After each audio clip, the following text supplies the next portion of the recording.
You're listening to Don't Sell the Farm.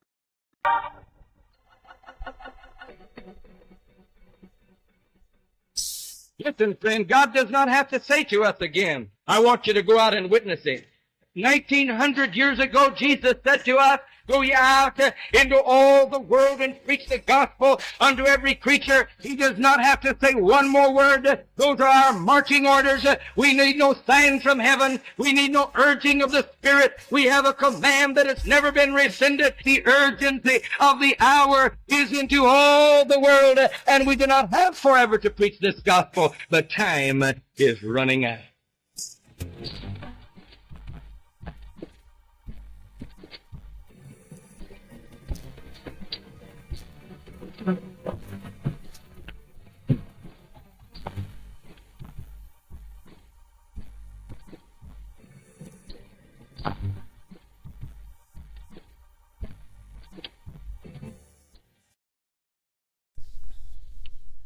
Welcome to the podcast. Today, guys, we have Pastor Stephen Cascio on.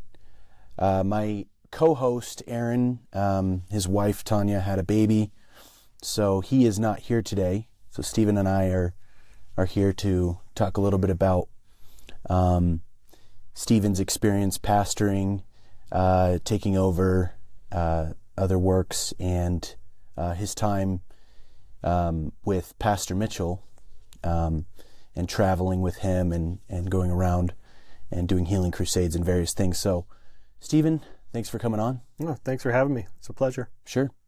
I want to start off just if you could give a brief testimony of how you got saved. You know what your background is and how you ended up feeling the call of God on your life. Sure. Yeah. So, going back in time a little bit, my parents were both saved in Prescott in the 70s. My father moved from Long Island, traveled around in Arizona a little bit, and then ended up in Prescott. My mother moved from California. They met in the church. They got saved in the church, married, had kids, and I'm the fourth in our family, so I'm the baby of the family. And I got saved when I was 15 years old. Pastor Lamb was preaching in the Ruth Street Church, and I couldn't really tell you what he preached about, but leading up to that moment as a 15-year-old punk, had a lot of good things given to me in my life, had a lot of blessings in my life, but as trying to avoid Christianese, but as a church kid, you don't really appreciate what your parents attempt to save you from. You think you're missing out on the world. So at least for me, I had the foresight to know that becoming a drug addict was probably a bad idea, or becoming an alcoholic was. I wanted to avoid that. One of the nice things about our fellowship is you can see people's lives changed. Former drug addicts coming in, and being delivered out of that. And as a church kid, I saw that, wrote it down. Okay, I don't want to become that, but I'll do other things. I'll be a sinner in different ways. And so I was rebellious against God. And my view was, as long as I'm not as bad as my brother, slide under the radar, kind of. I can slide under the radar a bit, and so that's kind of how I viewed my life. That's kind of how I lived my life, and but I had my come to Jesus meeting, and I walked into church on a Wednesday night, and something was different about that service. I'd sat through hundreds of altar calls and heard tons of sermons, and nothing really affected me like that night. I knew God had my number. I knew that I was going to be held accountable for my sin, and it didn't matter how I was raised. It didn't matter who my parents were or siblings. None of that mattered. So I had to come face to face with my own sin, and that service, I rose my hand, I went down to the altar, I got saved, and my life has been radically changed since that point. And thank God I don't have the testimony of, I used to be a drug addict, or I used to, be an alcoholic. So Yeah, I think a lot of the time, again, avoiding Christianese here, but kind of unavoidable. The church kid mentality is, oh yeah, I got to go make a testimony for myself, or maybe not so much in that way, but people feel that did get saved before they really went and blew up their whole life, that, oh man, my testimony is lame, nobody cares, but yeah. But I look at that as way more powerful, that you made the decision early and you didn't waste any time. Yeah. I wish I could go back and not waste time. Yeah. And I think you have two camps. You have church kids who say, yeah, I'm going to go make a testimony for myself and, become a drug addict. That you might have a few kids that do that. But I think for the most part, church kids can be very prideful, and in the feeling of like, I'm going to beat the rap. Yeah. Everybody else's life blew up, but it's going to be different for me. I'm going to make something. Exactly. For myself, And so, after I got saved, I had a neighbor friend, and we had high aspirations of starting a metal band, Christian metal band. I was learning drums at the time. You're going to be the next Straker. Man, yeah, it was. Yeah, I can remember sitting in my bedroom with my friend, and he gives me a track. I think it was Under Oath or somebody. Oh yeah, okay. And it was. He's like, can't you feel these words? Listen to these words, man. It's so powerful. And I'm like, I can't hear these words. I can't get much out of this. And, so thankfully, God had other plans for me. And, we didn't start touring as a Christian metal band. We couldn't find a singer or a guitar player. So, flighty musicians. But no, it's true. God really was gracious and protected me from a lot of that. My parents were saved when I got saved, and so my home life, it was a blessing to have stable parents. And, somewhat stable siblings. But we all had to have that moment for ourselves. I can't get to heaven based on the salvation of my parents. We're all going to be held accountable for our own actions. And so, that was my conversion experience, and and that's where we are today. Well, good. I'm not sure how much more you need. No, that's great. No, so the question then becomes, you got saved. You're a convert now. Where does the discipleship begin in that? What did you realize or come to the realization that maybe I'm called to preach? Yeah, so for me, getting saved, that dealt with the issue of eternity, but I didn't have any real aspirations of, preaching or doing anything phenomenal for God. In high school, I was in a fire science class, and I began to direct my life at becoming a firefighter, and I was going to join a wildland crew, and through different events, circumstances, it didn't really pan out that way. And I remember growing up, and I always admired my brother-in-laws. They were, when I was young, they were disciples. They were rising up. They were preaching. They had high hopes of doing something for God. Mm-hmm. And so I admired that, but it wasn't that their calling didn't turn into my calling. Right. And so it was like, oh, that's cool. That's neat. I admire it, but that's not really where I want my life to go. And so I had no real intention of being a pastor and I didn't even really see how that could become a reality. As I was growing in my salvation, I joined a band, and so that was exciting, being a part of something bigger than myself, and the first band I was in, it was a reggae band with Denny Halverson, Mark Peppage, Rich Merck, and a bunch of other people. But it was those exciting times there. But really, the galvanizing moment for me in my calling, Pastor Greg preached a sermon, I believe it was in 2010. It was the January Bible Conference. It was entitled Shields of Brass. Mm-hmm. And It spoke to me in a way, God spoke to me in a way that I'd never really experienced before. Discipleship up until that point for me was just kind of like when I have time, or it's kind of like a social thing. Okay, I'll go to Serious Men because I don't want to get hassled by my friends. But it was in that moment. I remember Pastor Greg challenging if you felt called to preach, and I remember God speaking to me almost audibly. I want you to preach the gospel, and it was like I'd never heard that before. That wasn't really the trajectory of my life, right? But that really helped clarify a lot of things in my mind of what kind of person will I become down the road, and what does God have for me, the overall plan. And it's like Pastor Greg has said, the two most important moments of your life is the day you were born and the day you find out why. Right. And it was at that service that I found out why.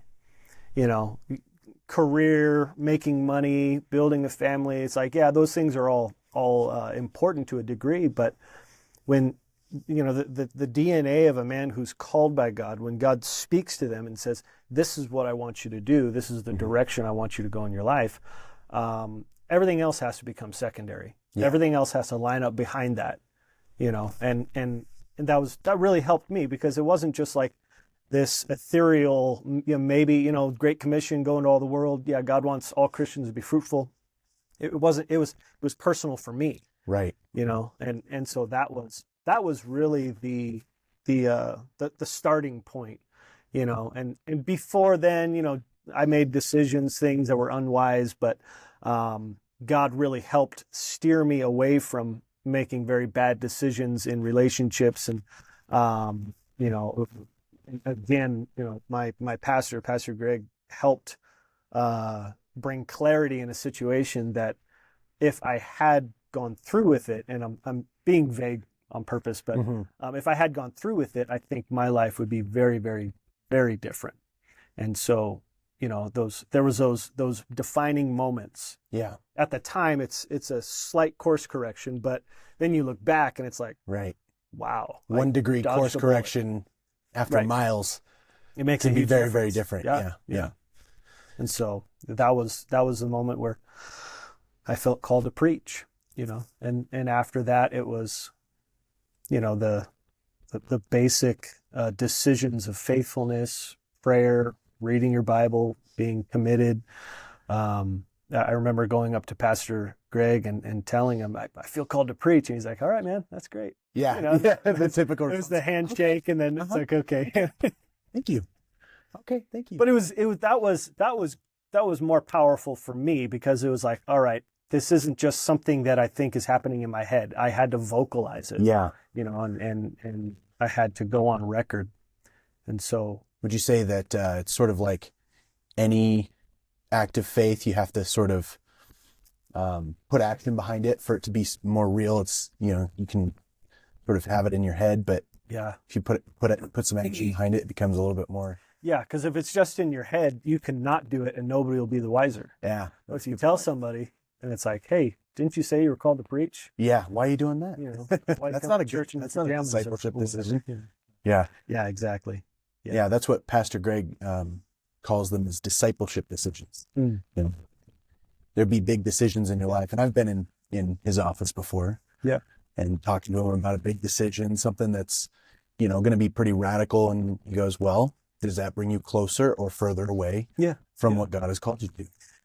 Yep. And oftentimes, because as Christians, we live a life by faith, you're trusting God. So to say yes to the call of God means you're saying no to a number of other things.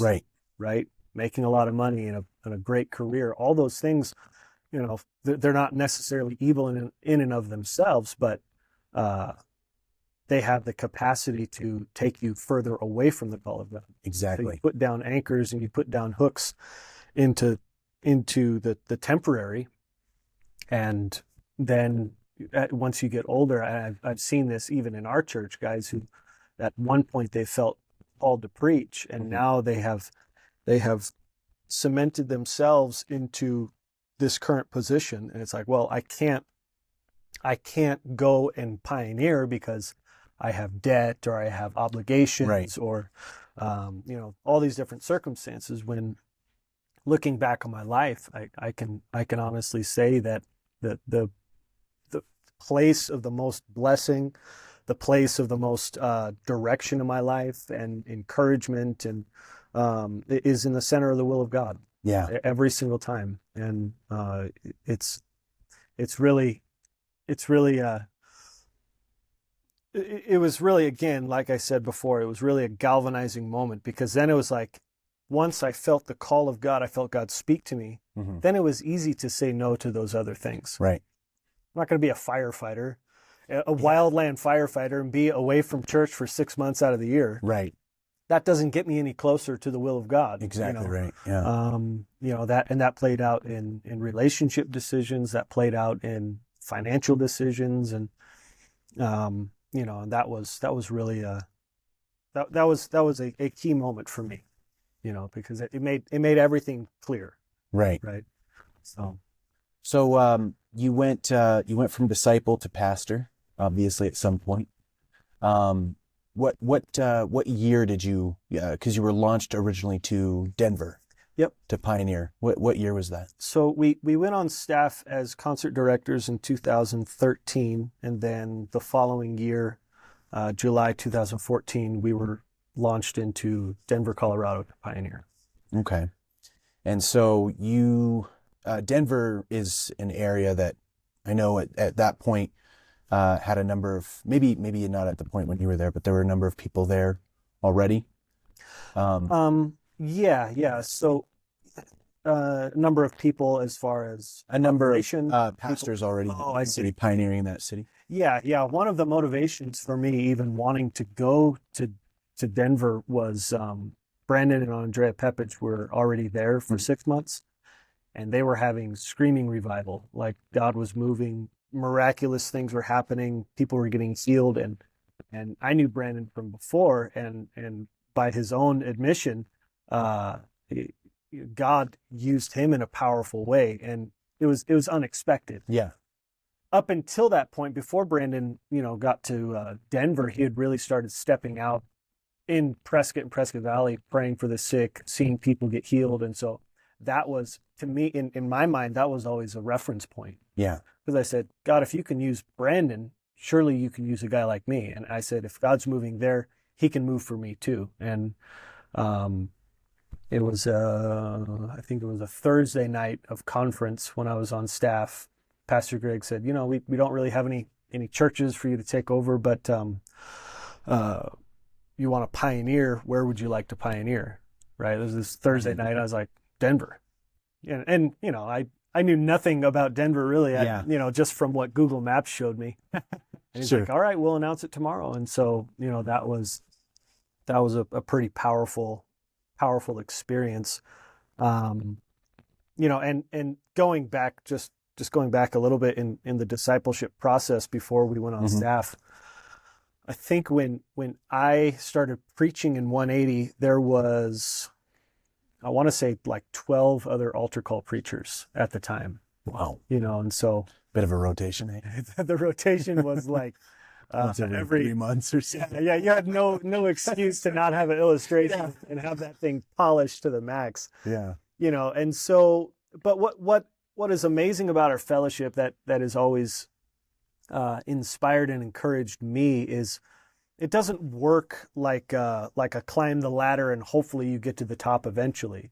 Because if that were the case, then guys would be, well, I'm at the bottom rung of the ladder. It'll take me 15 years before I get sent out because there's all these other guys in front of me. The way our fellowship works is you feel the call of God. You want to preach. You're going to do something about that. Yeah.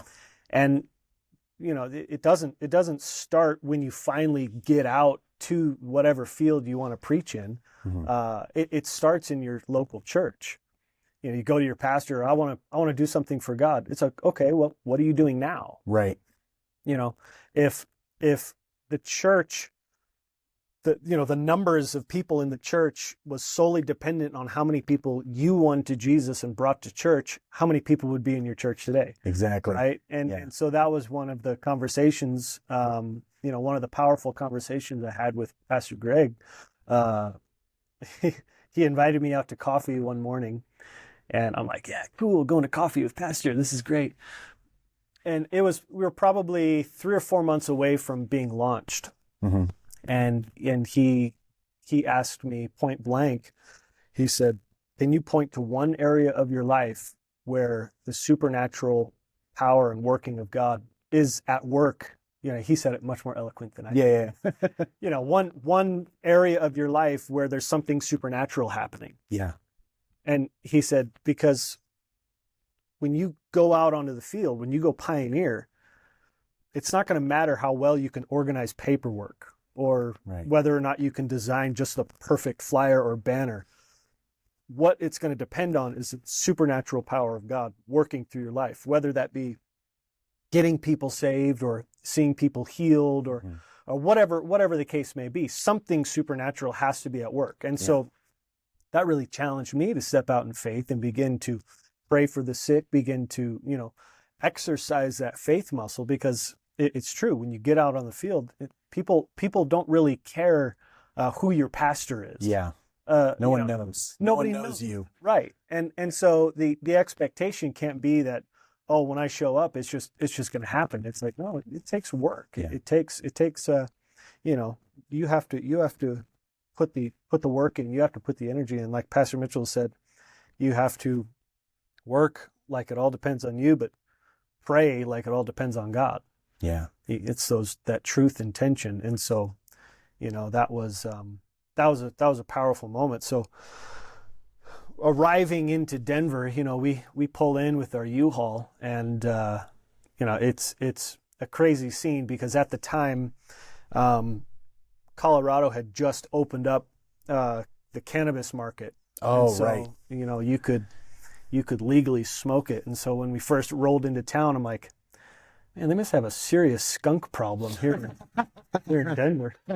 Naive Prescott kid. Disgusting. Here I'm a country bumpkin from Prescott, and one of the first apartment complexes we go and outreach in, I open the door, and this guy opens up. He's got dreads. His eyes are all, murky and red. He's got a giant bong on his coffee table, and the smoke just billows out of his house. And I'm just like, this isn't Prescott anymore,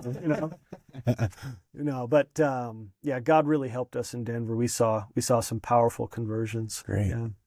And so you went from Denver, obviously seeing some good stuff there, and then there was an opportunity to take over a work in 29 Palms. Yep. Yeah, we labored in Denver for 2 years. God really helped solidify a work there. Circumstances of life, mysteries of life, why some people leave, some people disappear, and it doesn't work out. But we were able to take our church, merge it with Brandon Pepich's church, and we were able to respond to the need in 29 Palms, because the pastor that was there had to go to Marion, Illinois, because the pastor in Marion, Illinois went to Kathmandu, Nepal. Okay. And so it's the domino effect of our fellowship. When somebody answers the call, that usually leaves a space open, some vacancy. Yeah, and so it was a healthy change for us. It was a very, very timely transition, moving from Denver. And there's still, it's like with anything in the ministry, you leave a piece of yourself wherever you go, and there's still a part of our hearts that are still in Denver. But the positive thing from that is, you look now, we have the benefit of hindsight, right? So a number of people that got saved in our church there, and we were actually in Aurora, it's just a suburb of Denver. A number of people that got saved there, now they're serving God in another fellowship church in Florida, and so they're still, living for God and being effective. So what was it like? Remains, What was it like going from a state where they had just legalized pot, and you had a bunch of potheads and drug addicts and stuff coming into your church, to military town? Everything is straight laced, and Well, I mean, Big difference there? Or? you know that the thing, it's two totally different experiences, because what we saw happen in Denver is we saw a lot of former drug addict, drug dealers get saved, come into the church, and a lot of men getting saved, coming into the church. That was powerful. Then, like you said, the weed was an issue in Denver, obviously. But then moving into 29, you had two camps of people. You had the straight-laced military, but then the other reality of a military town is it's not just straight-laced Marines reading their Bible before bed every night. You had severely broken relationships in military towns. You have That's what. So Aaron is, who's not here with us, but he would attest to the fact that Marines, the story of Marine marriages is always, almost universally, bad marriages. Yeah. And so, yeah, it maybe seems like a little bit more pressed and straight lace on the surface, but right. Yeah, they press their uniforms and shine their shoes so they don't get in trouble. But you have a lot of couples, they enter into marriage under completely incorrect context. They get married because you make a lot more money as a married couple than you do as a single Marine. Oh wow. But then you combine that with Marines that get deployed, so then wives are stuck at home, and they're emotionally vulnerable. I don't know if that's okay to say in our current climate, but you're gonna get canceled for that. Canceled. But no, it's true though. You had a lot of Marine wives that were very broken, and my wife saw that. She'd go to the park with our kids, and on any given day she would talk to 3 or 4 Marine wives that, my husband's deployed overseas. I haven't seen him in months. And, she would end up praying with we had a lot of Marine wives getting saved in our church and at the beginning. But when you're taking over a church, you're trying to navigate all the different circumstances of that city. You have to relearn the town. Yeah. You've got a Marine base, but you also have town people that have nothing to do with the base. And so you're working with those different personalities. And sure. You're also, the other thing about a military town is you have people coming into that town from completely different backgrounds and cultures, right? Right. So East Coast, West Coast, you have, all different types of people coming in. And so you're having to learn a lot of stuff very quickly and how to work with people. And you're juggling, right? We're not just going to outreach town people, and we're not just going to outreach Marines.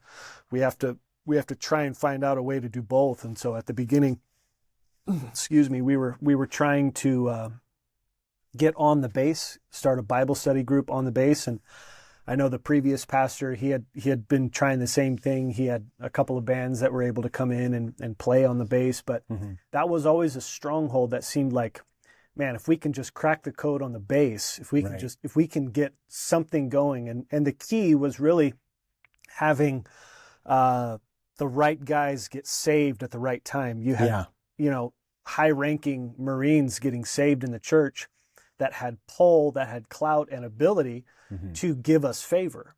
They knew the right people to talk to. And so, and now with Jake and Jen, it's blowing up all over the place. They have, in a good way. Yeah, no, crazy good. They have Bible study groups going all the time, in town, on base, off base housing, and so, we were really blessed to be able to, be a part of that. Yeah. And sow the seeds. Yeah. Absolutely. Yeah. Paul said, I planted, Apollos watered, but God brought the increase. And so that's one of the things about a takeover is you are inheriting blessing and work that you didn't work for. Right. Right. You didn't plant those seeds. You didn't plow that ground. You weren't there taking dominion. You weren't there in those prayer meetings. Yeah. But you get to inherit all that blessing. Yeah. Right? And so that's. And 29 is a pretty old work at this point. It's been around. Yeah. Like a decade.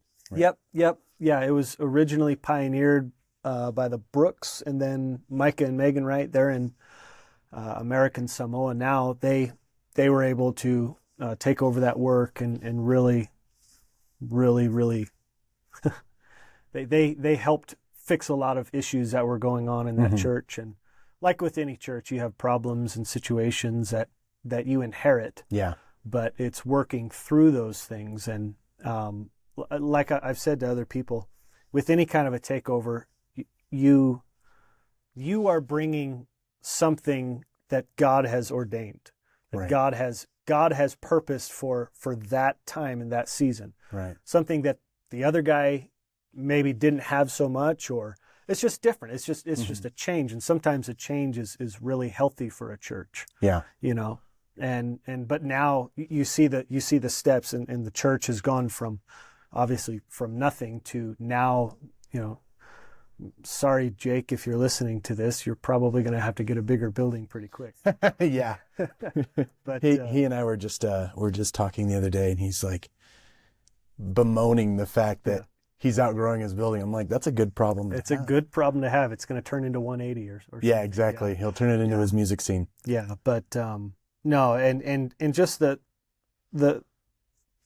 timing of God and how the transitions worked and how everything came about, it was really supernatural. God was able to bring in certain couples to the church that I felt like took the church to another level. Yeah. That really helped open the door. And you know, for 2.5 years, we labored to get a Bible study going on base. And I think it was like 3 weeks before we left, we finally were able to get into the base and start a Bible study. And Oh, wow. and now that thing has the valves opened completely on that, and That's excellent. God's really helping them. So That's excellent. yeah. So that was So, very exciting. more recently, so you were in 29 for 2.5 years. Mm-hmm. So more recently, you've come back to Prescott. Initially, you came back to be sort of Pastor Mitchell's armor bearer. Yeah. And I think that you probably gleaned a lot of valuable wisdom during that time. Yep. So I'd like to,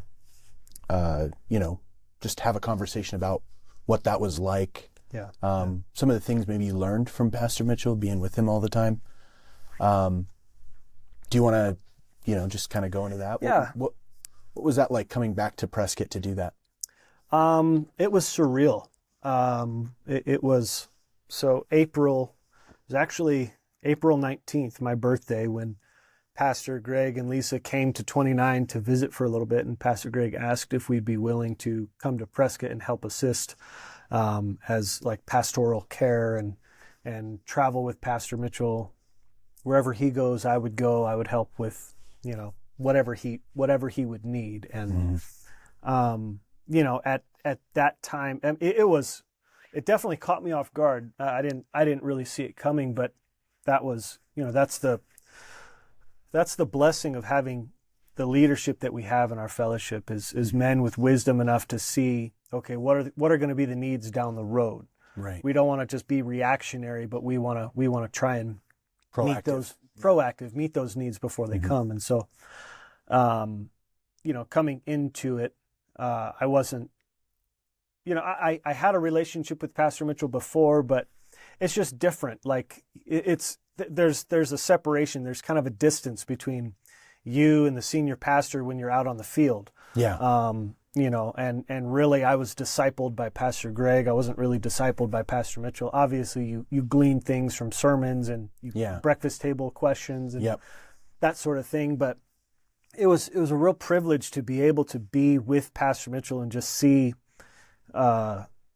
his life towards the end there, to see his commitment and his dedication. Yeah. At the beginning, the first few months, it was, our schedule was crazy. We had, I think at one point we were home for out of a whole month, we were home for maybe 10 days. Wow. That was a weekend here, a weekend there, a few days in between. Jeez. But, and it was, and those trips, it was mostly international. And so, you had very, very long flights, and I'm trying to process jet lag and keep it all to myself because,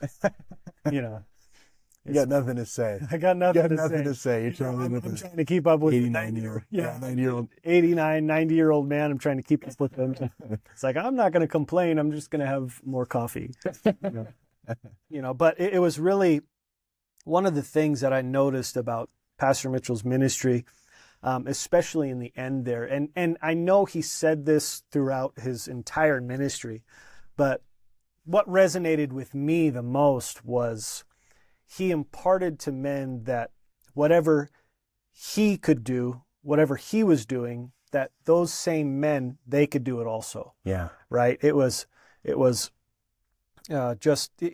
gave incredible dignity to some of these pastors, these young men who are like, I want to be like Pastor Mitchell. Yeah. That's admirable. Everybody wants to be like Pastor Mitchell. And Pastor Mitchell would say at the end of a healing crusade, before he would dismiss, he would call all the pastors up to the front, face the audience, and say, "These men can do whatever I can do. You come, you ask them to pray for you, and God will heal you." And it gave such a confidence to the next generation. And one of the things that I would ask Pastor Mitchell is, what's your biggest fear of what is going to happen to the fellowship after you're gone? I wouldn't have these conversations all the time. That'd be a little bit morbid. But I just wanted to get his perspective because, he had the benefit of being able to look back and see the many chapters of our fellowship that things that we've gone through. And, one of the things that he mentioned was, he said, the third generation always sells the farm. And I was like, yeah, well, I've heard that before, but I just said, well, can you explain that? Can you extrapolate on that? What does that mean? He said, well, the first generation, they see the potential. Yep. The second generation, they want to protect that. They saw the labors of their fathers. And so they're able to work the land. They're able to bring up a huge crop. They're able to see fruitfulness and blessing flow. But then you have the third generation. They're like, well, yeah, Grandpa started the farm. Dad's been working it, but I could do something else. Yeah. And thinking about our generation. And, the whole point of this podcast is to try and inspire the up and coming generation that That's we are. exactly right. We have the blessing of being able to inherit something that we didn't really work for. Right. The battles that Pastor Mitchell had to go through. Exactly like what you said with 29. You came into something, inherited something that you didn't really work for. Right. Yeah. And so, and I followed it up. I asked Pastor Greg, I said, well, why? Why does the third generation always sell the farm? And he said, well, number one, they don't have gratitude for what's been given to them. They don't value it. They don't see it as important, right? It's just church. Yeah, it's something my parents do or whatever, and number four or number three is the issue of appreciation and understanding why we do what we do. Why is it important? Why does it matter? Are we just another church organization, pulling offerings and just helping the community? Is that what we are? Yeah, and gathering people, congregating people. For people who don't understand what we do, that's probably the assumption they would come to. Yeah. But to understand and know our history, what we are as a fellowship is an absolute miracle of God. And a number of reasons for that, but just the fact that our form of discipleship is that, Pastor Mitchell preached the power of the local church. Yeah. The indigenous church principle, right? That everything needed to win the world for Jesus can be done in the local church. Right. So you have pastors are going to be listening to this podcast. You have a church of 30, 40 people, and you think, well, I'm not going to be able to win the world for Jesus for another 50 years because I don't have the resources. I don't have the people. There are all these limitations. But think about what Pastor Mitchell had when he stepped into Prescott. Yeah. Not a whole lot. What does he always say? Like, 20 people with 27 people, and counting his family. Counting his family. Yeah, and that was the thing. But that when you view life as it all being about you take the God factor out of it, Right. then yeah, you're going to struggle. And Pastor Mitchell, when he came into Prescott, it was a very broken church too. It was there was a moral failure before he came here. And people on the verge of leaving. The baptismal was filled with used clothes that they were doing, whatever rummage sales with, just to make ends meet. Yeah, exactly. And so, not to get off track with the conversation, but that's really the blessing of our fellowship, is that, from a small local church, you can win the world for Jesus. Start discipling the men you have. Right. Start working with what God has given you. Be an example. You will preach who you are before you preach what you say. And that's the thing, is Pastor Mitchell had a heart for people at the very beginning. He had a love and a passion for people. Think, a country bumpkin from Arkansas. Yeah. How much can he relate to the life of a traveling hippie? Not at all. But the difference was he just loved people. Right. Right. He was able to see the potential in people before they saw it in themselves. Right. And really, in traveling with him, that's one of the things that, when he would get up and start praying for the sick, it was like God removed, he took him from 90 years old to 70 again. Right. And it was a powerful thing to watch, because it was like, that was the thing that he loved the most. Yeah. Was the look and expression on people's faces when God would heal them. Yeah. And he would say, what did Jesus do for you? And they say, oh, I'm healed, my back's healed, or whatever. And he said, does that make you happy? And they'd be laughing and rejoicing. But that was really what was so special about Pastor Mitchell from my perspective, was not only could he see the potential in other people, but he loved people so much. Yeah. And sometimes older folks, they can get crotchety, and it's like, it's a lot of work to love people, and it's like, well, I'm past that. Pastor Mitchell never did. Never. Pastor Mitchell never did. Yeah, he had his one-liners. He cracked jokes, but at the end of the day, it's like Pastor Mitchell had a heart for people all the way up until the end. Yeah. Got to the point where he couldn't really read his own handwriting anymore. But I don't think anybody could ever read his own handwriting. But I don't know how he did it for so many years. But even I would sit with him after prayer. We'd go back to his house, and I would sit and type out his sermons for him, and it was still vibrant. It was still, he wanted so badly to do this to the very end. He wanted to finish well. Yeah. And he did. Yeah. Up until the very end, he worked, he prayed, he was adamant about that. One of the most astonishing things to me was near the end, Pastor Mitchell, COVID and everything kind of happened all around the same time.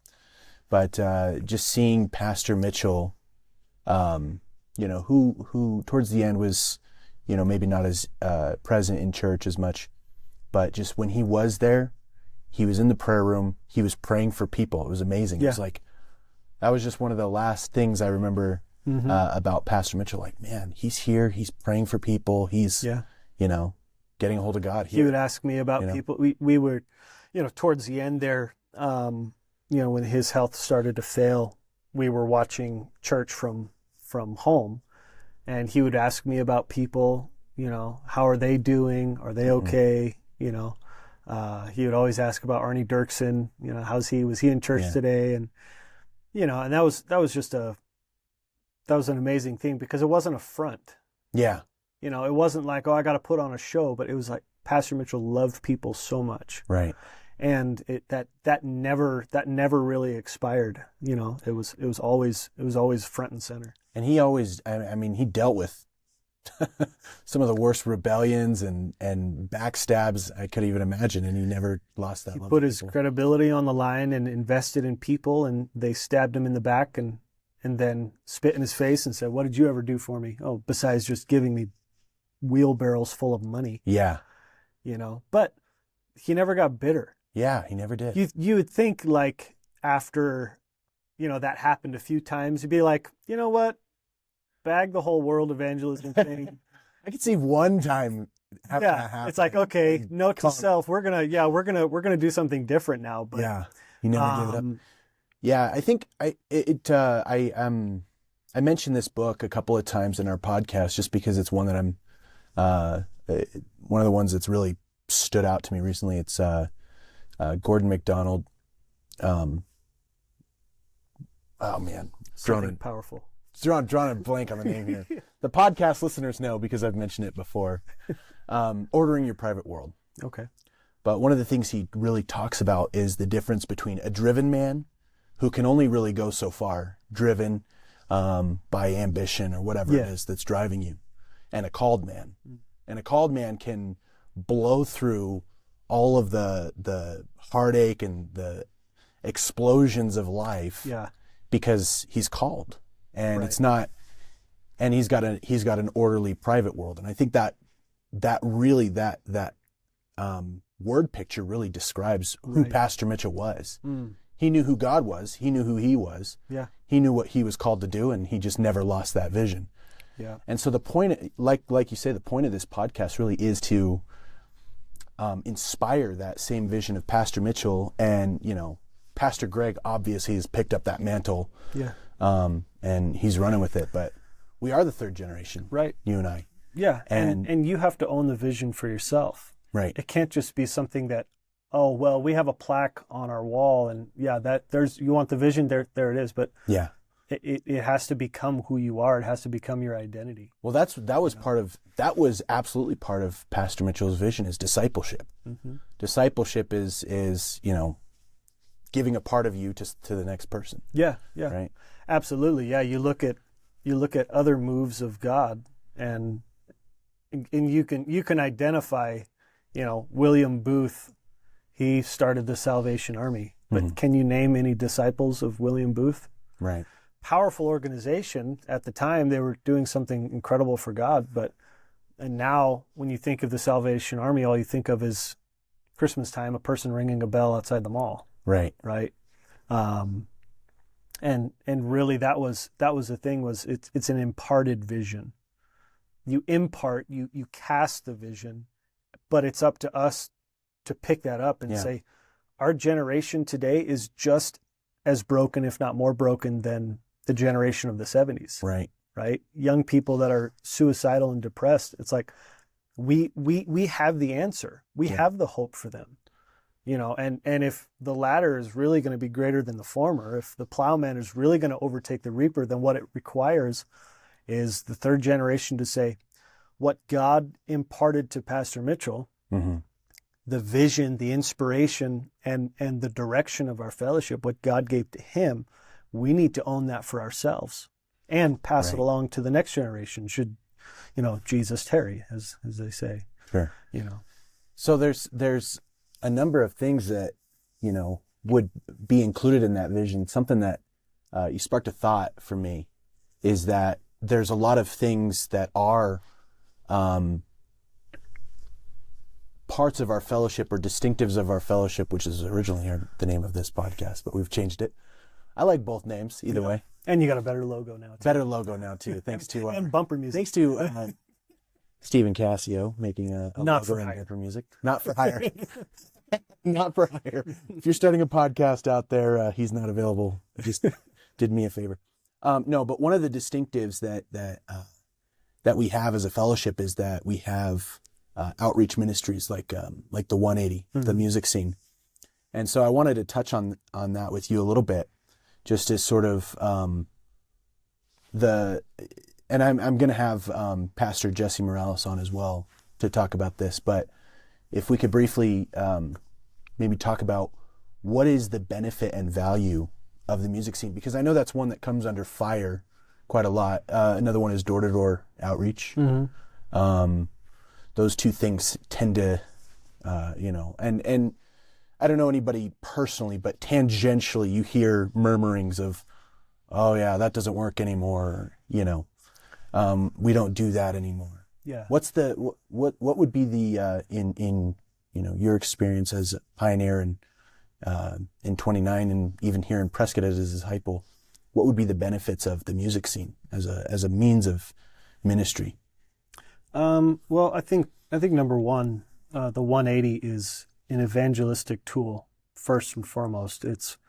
You're creating. Pastor Mitchell said, an outreach is you find a crowd or you create a crowd, right?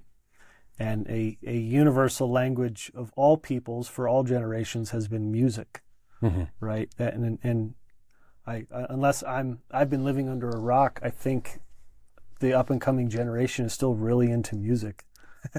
Maybe they're not into the Doors or Journey or right, Pink Floyd. Maybe they're into modern music, which that makes sense to me.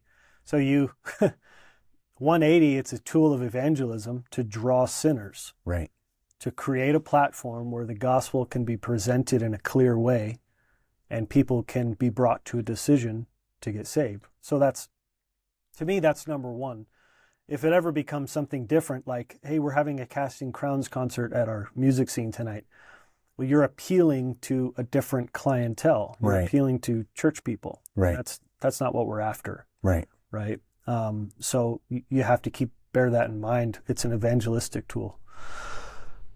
And I think number two, it's a mechanism for discipleship.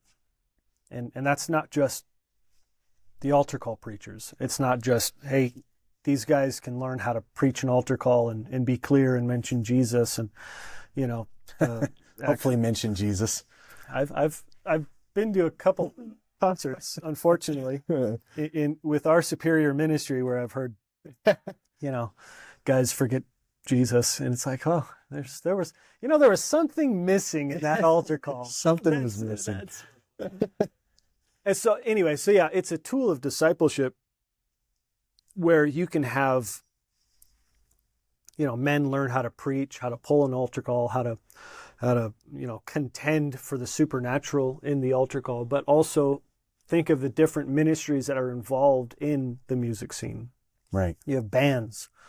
That means you have to have a band leader. You have to have music that is relevant, to the current generation. If you get up and just play Beethoven, then you're probably not going to draw a whole lot of young people to that. I've experienced, I don't want to derail, but I've experienced situations where, not third generation trying to sell the farm, trying to, make it relevant to their generation, in some sense where, we're having a concert like an electro pop night. We did that a couple, 2 or 3 years ago here in our 180 scene. And like you said, we're not dealing with people who love the Doors and,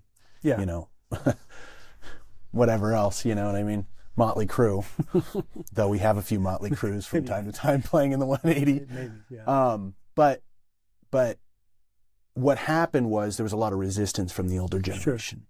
And I understand it to a degree because they don't want, that's not what we are. We don't want to be becoming secular, but it wasn't. And there was a lot of visitors and people got saved, and it was powerful. So how do we strike that balance between including the older generations and saying, hey, we're not trying to change this thing fundamentally. We're trying to modernize it to a degree. People resist change when they don't understand vision, when they don't understand purpose. So, they equate the pattern is, song, testimony, drama, song, testimony, drama, altar call. That's how it has to be. And if you ever divert, then that's like the Holy Trinity. You can't divert from that. But when you understand purpose and you understand, look, we're not trying to reinvent the wheel. We're trying to appeal to kids that are under 20 years old. Right. Right. So if you have to hand out glow sticks at the beginning of a concert, like we're not encouraging people to, take their clothes off, or, we're not handing out bottles of beer because we want to be relevant and current to the culture. Right, exactly. Nothing's changing about our message. We give dignity to the gospel. We provide a platform where the gospel can be presented clearly. But your avenue, instead of having bands playing on the stage, you have a DJ, or you have, I wasn't here. We were in 29 when the hip hop night happened, or the electro pop night, but I think the point is you're coming up with a way, okay, how can we reach this generation? Right. Back in the 70s, they went to Pastor Mitchell and said, we want to do street dramas. And Pastor Mitchell's like, what's a street drama? Then they explained it. A bunch of people get saved. Same thing with music. When they went to California, Pastor took a couple of other guys and they saw a concert, and Pastor Mitchell's like, this could work in Prescott. Yeah. They came back, they hired, some they didn't have any bands in the church. Yeah. So they hired some guy who played acoustic guitar. I don't think he was saved. They got a home stereo system to amplify it, but you had like 300 visitors and, tons of people saved. And so that was the catalyst, is like. And Pastor Mitchell would have even said, wasn't his favorite kind of music. No. Not what he would have listened to. No. In his free and time. Through the years, he's been to, I can remember vividly as a young man, back in the day at the Underground, Mm-hmm. we were having our concert, and I don't remember what bands, they were probably horrible, but we had bands playing, and I can remember Pastor Mitchell just sitting in the back, and he was there every concert. It was like, not because he loved crummy music, but because he understood what we were trying to do. Right. If a glow stick is the difference between a 16-year-old suicidal kid coming into 180 or not, buy a glow stick. Yeah. And Exactly. I think the other issue too, and we have to be careful too. It's like we can't paint with too broad of a brush. Perhaps there are people out there in the fellowship somewhere that say concerts don't work anymore. My argument to that is, well, are you doing them well? Yeah. Yeah. Are you, do you understand the vision? Do you understand what you're trying to accomplish? Well, it's sort of, it's like saying it doesn't work anymore, but you're producing a product that nobody wants to invite anybody to. Sure. Because it's terrible. Well, and and embarrassing. you said a bad word too. You said product. But it is a product. Exactly. I think in the church world that, that I don't think church people like viewing it as a product, right? We don't like viewing it as, oh, this is something we're trying to sell, but we're not trying to appeal to the church world. We're trying to appeal to sinners. Right. And we're not selling the gospel as a product. What we're selling as a product is the concerts. It's an avenue, yeah. Yeah. Yeah. The It's gospel, bait, right? the gospel is presented by the means of the Right. product. It's right? a bridge. It's a bridge. All it is, 180 is just a bridge to bring people to a place where they can hear the gospel and be given an opportunity to respond. And I would also add, it's a regular ministry, right? We don't put all our eggs in one big event basket where, Right. we had live animals and acrobatics team and all this stuff for this one huge event. But what happens if it gets rained out? Yeah.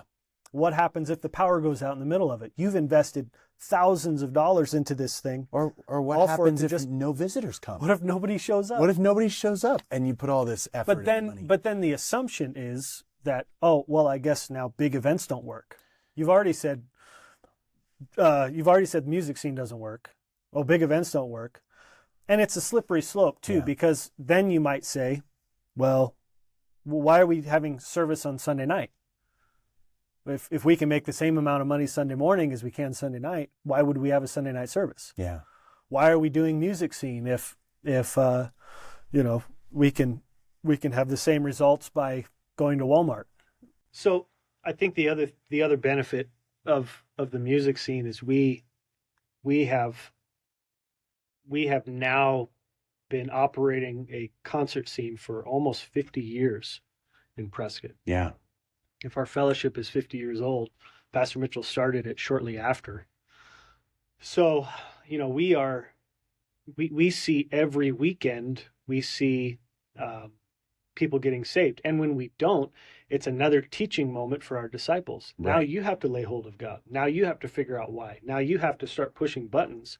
maybe you have to come here earlier and pray. Maybe you have to throughout the week. Maybe you have to fast with your other disciples. That'd be an interesting thought experiment to kind of run it back. And obviously, you don't see every single person who prays in the concert in church the next day, Sure. and then powerfully saved, and they become a what disciple. must I do to be saved? Exactly. Yeah. But if you were to go back and just kind of do the math of seeds planted, and people who maybe we don't know, they might have not even been from here, but ultimately they went off back to their hometown and did a work for God, and we'll never know about that until eternity. Right. It's like, who knows the ultimate benefit? Yeah, but we could say without a doubt, if you don't do anything, then obviously you're going to have zero fruit. Exactly. Right. And so for some pastors listening to this, they can come to the conclusion, well, I can't do that until I have my own standalone building for 180. Do it in your church. Yeah. Put up some colored lights, spend a couple $100 on some lights and banners. Right. Make it look like a concert. Don't make it look like a church, and yeah. I don't know if we even need to get into the practicals of making a 180, run well and efficiently, but I think it's just inspiring people and giving them I'll definitely be getting into the more of the practical stuff with Pastor Jesse, because we're going to probably focus an entire episode, or maybe even 2 parts on building a concert scene, what's all involved. And I know you have a lot of insight on that as well. But he brought concerts back from the grave, essentially, in 2 different cities. Yeah. And so we're going to have a conversation about that. So definitely, those listening, you're going to want to tune into that one for sure. But this has been a good conversation. Yeah, definitely. Thank you for coming on, for sharing your wisdom. I appreciate you sharing Pastor Mitchell's wisdom by proxy. Yeah, I appreciate the opportunity to come on, and I think this podcast is going to go far. We're not trying to reinvent the wheel. We're trying to inspire people. Exactly. Not trying to be gourmet either. Yep. Yeah. Just a good snack. Well, I think we gain something pretty powerful when we can hear testimonies and conversations from leaders in our fellowship on a different level of just preaching a sermon. Right. You kind of get a deeper insight into who they are. You kind of get to develop those thoughts a little bit better. We, here in Prescott, we've had the ability to sit down at the breakfast table for years. Yeah. With Pastor Greg, Pastor Mitchell, other leaders that come to Prescott for conferences and have the opportunity to ask questions of them. And so, like you say, the ideal of this podcast is that this is the breakfast table now available on a more broad scale. Right. So, and if anything, it can just inspire men to start asking questions from their pastors. Exactly right. Why do we do it this way? Why do how can we be more effective in this? Is this the best strategy, right? Right. And that was the other thing too, just not to dive back into, I know we're coming to a conclusion here, but with Pastor Mitchell, guys could ask him questions, basic questions, silly questions, whatever it was. And because Pastor Mitchell cared for people, he always gave them the dignity of an answer. Yeah. He would answer their questions clearly. He would try and inspire men wherever we would go. We would have meals and, questions would be asked. And, that's the encouraging thing is sometimes his answer would bite a little bit. If it was a dumb question. If he knew the person, If you knew the person. Yeah. But we love him anyway. We love him. We love him for it. Very All right. So Appreciate thank you guys for tuning in. We look forward to another podcast next week. Bye now.